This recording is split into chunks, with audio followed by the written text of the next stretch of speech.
Ini cerita tentang kehidupan di rawa-rawa tanah Banjar, tentang keberlangsungan hidup satwa dan ekosistem yang mesti dijaga, tentang cara tradisional merawat ternak oleh warga hulu Sungai Utara. Bagi mereka, rawa adalah sumber kehidupan. Disinilah asal mula habitat bagi satwa andalan warga, yaitu hadangan atau kerbau rawa.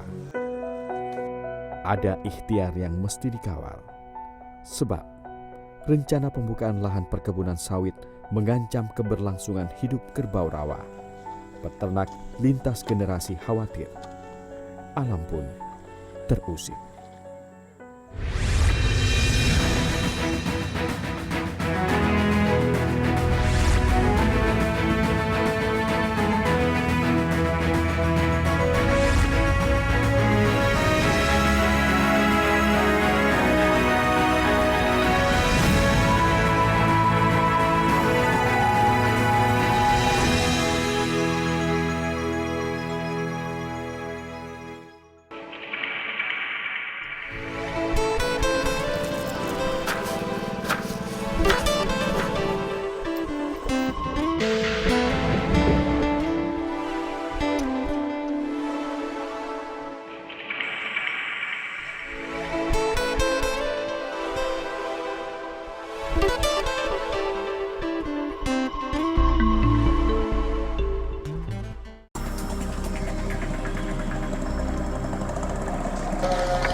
Terletak di utara Banjarmasin dengan jarak 248 km dari pusat ibu kota provinsi. Hulu Sungai Utara merupakan salah satu kabupaten yang berada di Provinsi Kalimantan Selatan yang luas wilayahnya dipenuhi rawa-rawa. Menjadi salah satu daerah yang 70% wilayahnya merupakan rawa gambut dan hampir sepanjang tahun ditutupi oleh perairan, tidak menjadikan Kabupaten Hulu Sungai Utara kehilangan ciri khasnya. Sejak dulu, daerah ini dikenal sebagai habitat asli kerbau rawa. Hewan ini diternakkan secara tradisional dan mandiri oleh penduduk 7 desa yang ada di Kecamatan Paminggir. Desa Tampakang merupakan salah satu desa yang kini dijadikan sebagai pusat informasi peternakan dari fauna yang memiliki nama latin Bubalus bubalis ini. River buffalo itu namanya river, tetapi umumnya tinggal di daratan. Ya, umumnya tinggal di daratan. Tapi juga mereka bisa juga ke air dan segala macamnya. Dan itu mereka mempunyai kromosom sekitar 25 ya, 22. Sedangkan yang swam buffalo atau disebut dengan kerbau rawa itu mereka hidup di daerah rawa. Dan dikondisikan secara umum di Indonesia, kerbau rawa juga tersebar di mana-mana. Dan juga mereka bisa juga tinggal di darat. Tetapi khususnya untuk Kalimantan Selatan, mereka hidup dan tinggal di daerah rawa. Khususnya di daerah hulu Sungai Utara ya, yang mempunyai potensi rawa yang sangat besar. Jadi 70% rawa, 30% adalah daratan. Jadi mereka hidupnya memang sudah turun-temurun dan beradaptasi dengan baik.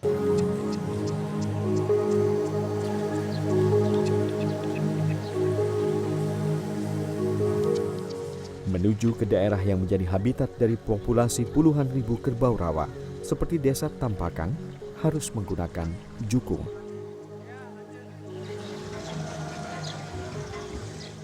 Dari dermaga di daerah Danau Panggang, Hulu Sungai Utara, jukung-jukung ini melayani warga yang hendak hilir mudik dari wilayah rawa. Salah satunya jika mereka ingin menuju kota terdekat, yakni Amuntai. Perjalanan menuju desa Tampakang menggambarkan betapa luasnya wilayah rawa.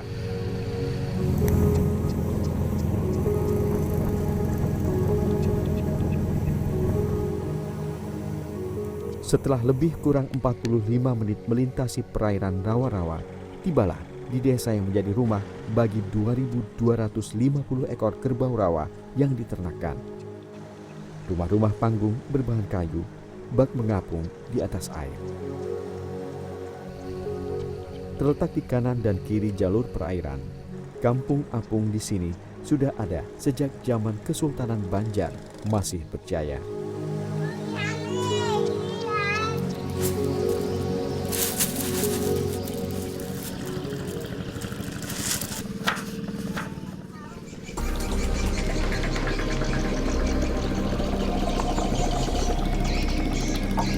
Setiap pagi, para peternak rutin menuju kandang kerbau yang mereka sebut sebagai kalang.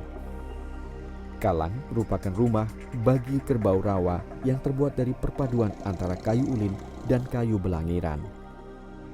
Kalang harus berjarak paling dekat 500 meter dari perkampungan apung. Secara fisiologi, kerbau rawa memang nyaris serupa dengan kerbau darat. Namun, ada perbedaan yang bisa mengklasifikasikan kerbau rawa sebagai hewan yang telah berevolusi menyesuaikan habitatnya di wilayah perairan, yakni bisa berenang. Bahkan, kerbau-kerbau di sini bisa berenang di rawa yang memiliki kedalaman hingga 5 meter. Secara umum yang tinggal di rawa ini memang kerbaunya bersih. Bersih dengan warna abu-abu yang terang, kemudian juga mempunyai sifat jinak yang suka sifat jinak. Umumnya kerbau rawa, kemudian juga mempunyai panjang untuk jantan ya, mempunyai tanduk yang cukup panjang gitu ya, cukup panjang. Jadi seperti itulah artinya berbeda dengan kerbau yang di darat umumnya, karena mereka biasanya suka berkubang di lumpur. Itu sebenarnya seperti itu ya. Jadi terlihat seperti kotor dan sebagainya gitu. Tapi secara umum ya sama saja. Jadi untuk berat itu karena kerbau ini umumnya kan ada seperti tadi, memang tipenya adalah tipe pedaging. Mereka ini berkembang baik sebenarnya lah. Berkembang baik, jadi pertumbuhannya sangat dewasanya. Kalau jantan itu malah bisa di atas 500 kg gitu.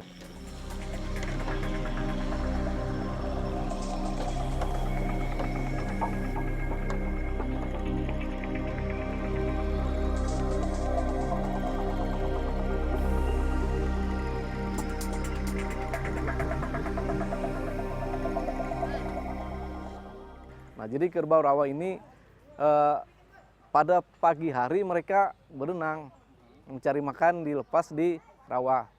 Nah, pada musim hujan, musim air dalam. Nah, tetapi pada musim kemarau, kerbau ini berkeliaran di sekitar pemukiman masyarakat. Nah, jadi keunikannya mereka bisa berenang sampai beberapa kilometer gitu.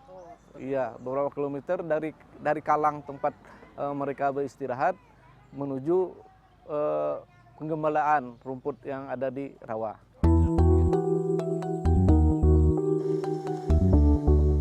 Dari kalang, kerbau rawa akan langsung menelusuri area rawa secara berkelompok, dipimpin kerbau jantan dewasa. Kerbau rawa akan mencari makanan selama 10 hingga 12 jam sehari.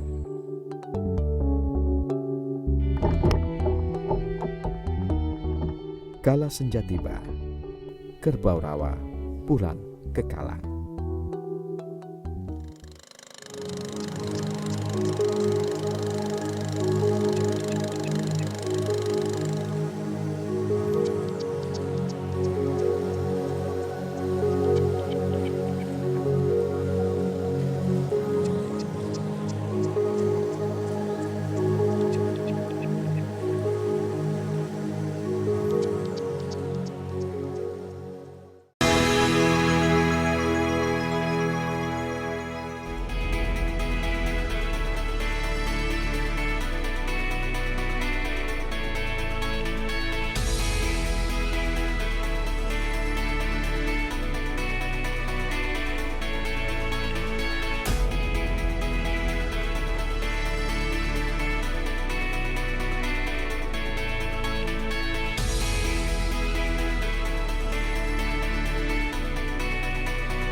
Misro Arianto adalah penerus dari silsilah leluhurnya yang memilih untuk melanjutkan tradisi beternak kerbau rawa atau dalam bahasa Banjar disebut hadangan. Sejak pukul 7 pagi, Misro selalu berangkat menuju Kalang guna membebaskan 50 ekor hadangan miliknya. Bukan perkara mudah sebenarnya bagi para peternak untuk menuju Kalang. Semak belukar dan juga tanaman eceng gondok seringkali menghambat laju jukung, selain jarak Kalang yang jauh dari rumah pemiliknya. Kalang-kalang hadangan memang harus jauh dari tempat tinggal.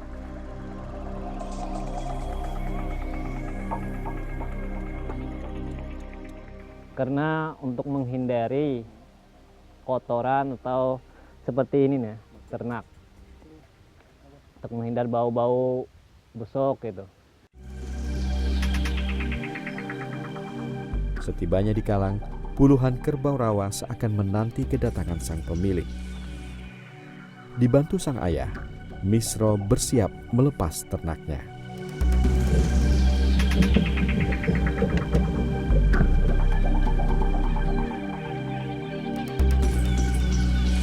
Kerbau rawa beragam usia ada di sini. Usia paling muda adalah 2 bulan dan yang paling dewasa berusia di atas 10 tahun. Dari 78 peternak kerbau rawa tradisional yang ada di Desa Tampakang, Misro ditunjuk oleh masyarakat setempat sebagai salah satu pengurus di Pusat Informasi Kerbau Rawa, Kecamatan Paminggir di Desa Tampakang. Sebenarnya dari nenek moyang kita, dari kerajaan Banjar dulunya. Nah, sebelumnya udah ada kerbau rawa yang ada di Kalimantan Selatan ini, terutama di HSU di Kecamatan Paminggir di Desa Tampakang. Kita generasi keempat. Ya, dulunya dato kita pertama kali punya kerbau, melihara itik dulu, beli kerbau. Nah, hasilnya dari itik, beli kerbau.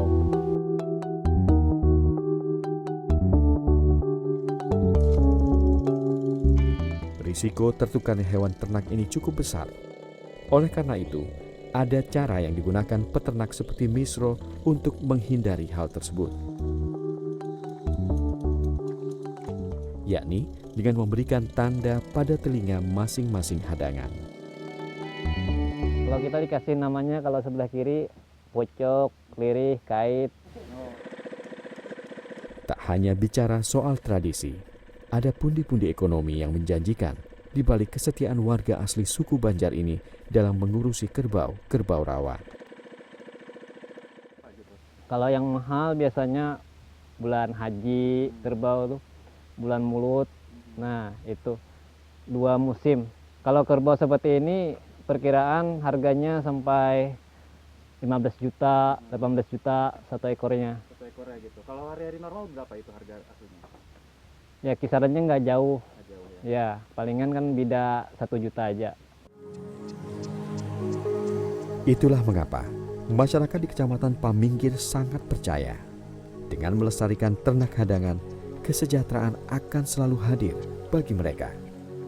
Selain Misro, masih ada peternak tradisional lainnya yang juga memiliki cita-cita tinggi untuk terus melestarikan keberadaan kerbau rawa. Haji Karani merupakan tokoh peternak kerbau rawa.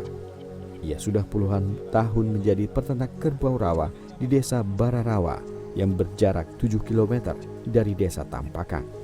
Generasi ketiga dari silsilah keluarganya kini memiliki ratusan ekor hadangan dari 3 kalang yang dimiliki. Ternak hadangan yang ada kini diwariskannya pada anak dan juga cucunya. Mulai awal ini kami Pak, sebelum tahun 45 sudah beternak sampai ke generasi keempat orang kita nih kan.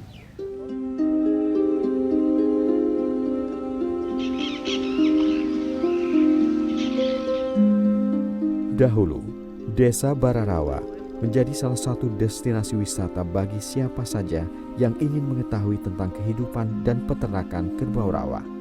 Salah satu tradisi masyarakat di sini adalah melakukan kegiatan karapan kerbau di rawa. Pesertanya, para pemuda desa. Karapan kerbau rawa menjadi ajang adu ketangkasan dalam memacu kerbau rawa layaknya karapan sapi di Madura. Namun, 2002 menjadi pagelaran terakhir dari tradisi tersebut. Menurunnya angka wisatawan berpengaruh terhadap pendanaan. Ini menjadi faktor penyebab hilangnya tradisi karapan kerbau rawa. Kalau kita tuh Pak, artinya tetap aja membudidayakan sampai anak cucu ke buyut ke intah sampai ulun anuakan. Soalnya itu usaha nenek moyang itu tidak bisa dihilangkan, Pak. Keturunan kami mulai awal itu satu-satunya itu beternak lawan perikanan.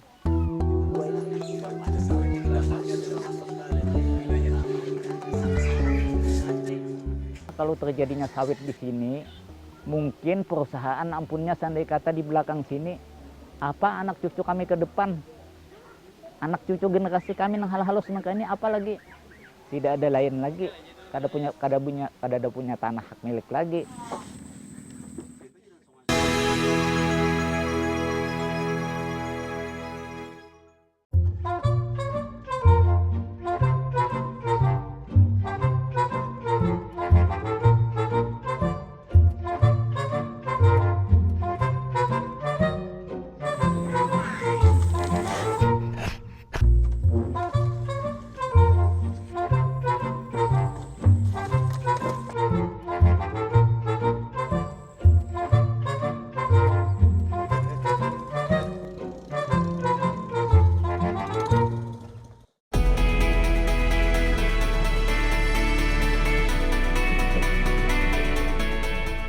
Setiap peternak diharuskan mengenal kebiasaan-kebiasaan hadangan milik mereka.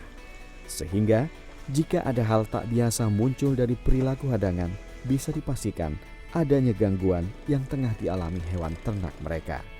Kalau kerbau, kalau yang sehat seperti itu nih, ada mulutnya ya ngecap-ngecap itu, gerak-gerak.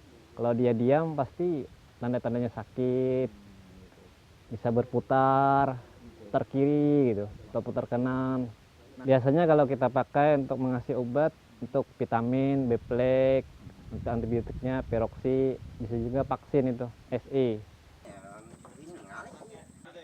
Gangguan kesehatan yang bisa mengancam keberlangsungan kehidupan kerbau rawa berasal dari faktor internal dan juga eksternal. Nah, selama ini kan kita masih mengawinkan dengan sistem kawin alam dari anak. Nah, itu banyak yang terjadi kawin sama-sama saudaranya. Inses itu. Nah, itu yang menjadikan kadang-kadang kita lihat perkembangan terakhir ini adalah makin bobotnya makin menurun, Pak. Berkurang bobot badannya. Penyakit yang lain yaitu berkembangnya keong emas. Keong emas ini yang paling rentan sebenarnya, dia akan memakan dari rumput-rumputan yang ada di lapangan itu. Sehingga rumput ini mati, berubah tingkat dinamika populasinya. Sehingga kita lihat di daerah itu sekarang yang tumbuh itu banyak putri malu yang disebut mimosa itulah. Dan mimosa itu tidak bisa dimakan oleh kerbau. Kekhawatiran para peternak terkait ancaman yang juga bisa mengganggu keberlangsungan hidup kerbau rawa di habitatnya adalah munculnya rencana pemerintah Kabupaten Hulu Sungai Utara untuk membuka lahan perkebunan sawit. Ini bisa berimbas kepada hilangnya habitat kerbau dan juga ekosistem rawa lainnya.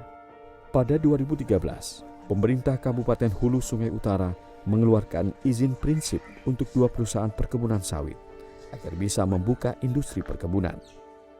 Masing-masing area yang direncanakan adalah seluas 10.027 hektar dan 8.000 hektar.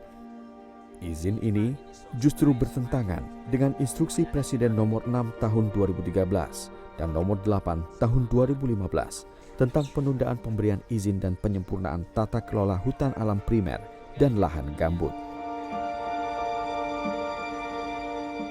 Kalau adanya sawit, kemungkinan kerbau-kerbau yang atau hadangan-hadangan yang ada di Desa Tampakang maupun ke Kecamatan Paminggir itu akan punah.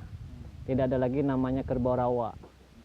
Nah, timbul lahan areal sawit. Memang kami kan menolak meningkatkan kesejahteraan masyarakat, Pak. Waktu itu, kalau meningkatkan kesejahteraan masyarakat, artinya musyawarahkan lebih dulu apa yang lebih baiknya, apakah peternakan, apakah perikanan. Jawaban kami dulu tuh kayak gitu kayak. Ya. Jadi sampai sekarang ini kami itu tetap menolak.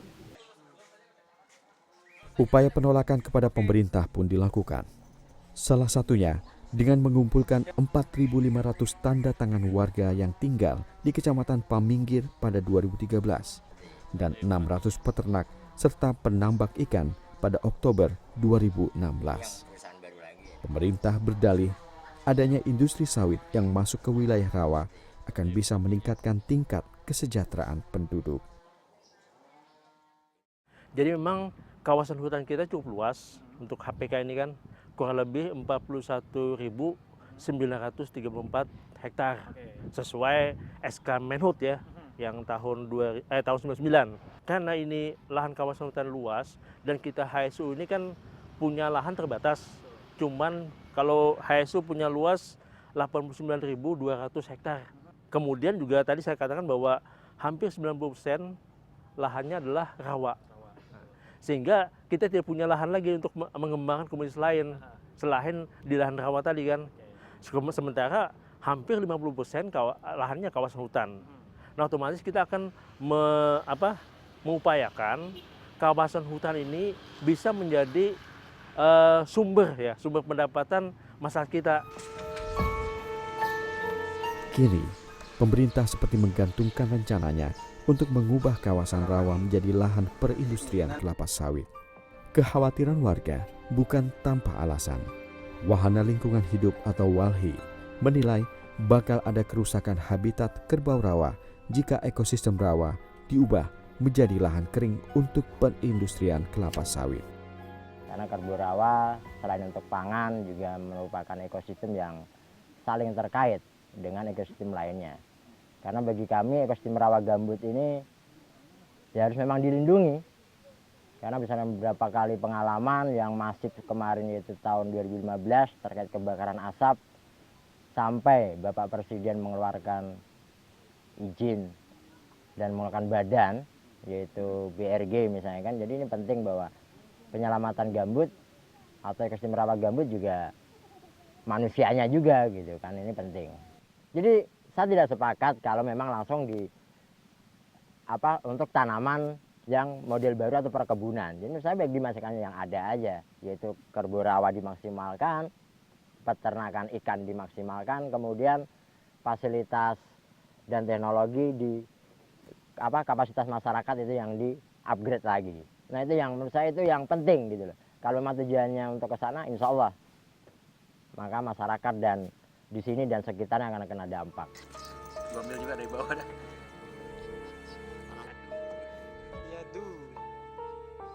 Masyarakat, khususnya peternak kerbau rawa di 7 desa di Kecamatan Paminggir, berharap pemerintah bisa mencabut izin prinsip terkait pembukaan lahan sawit di habitat asli kerbau rawa. Dari hasil sensus di akhir 2016, Dinas Pertanian dan Peternakan Kabupaten Hulu Sungai Utara mencatat ada 10.342 ekor kerbau rawa di seluruh wilayah Paminggir yang diternakkan. Angka ini menurun bila dibandingkan dengan hasil sensus sebelumnya. Namun, masyarakat percaya kerbau rawa bukanlah sembarang hewan yang hidup begitu saja di rawa. Mereka yakin ada tujuan dari para leluhur dan Tuhan mereka. Kerbau rawa adalah warisan leluhur, penanda agar keberlangsungannya harus terus dijaga.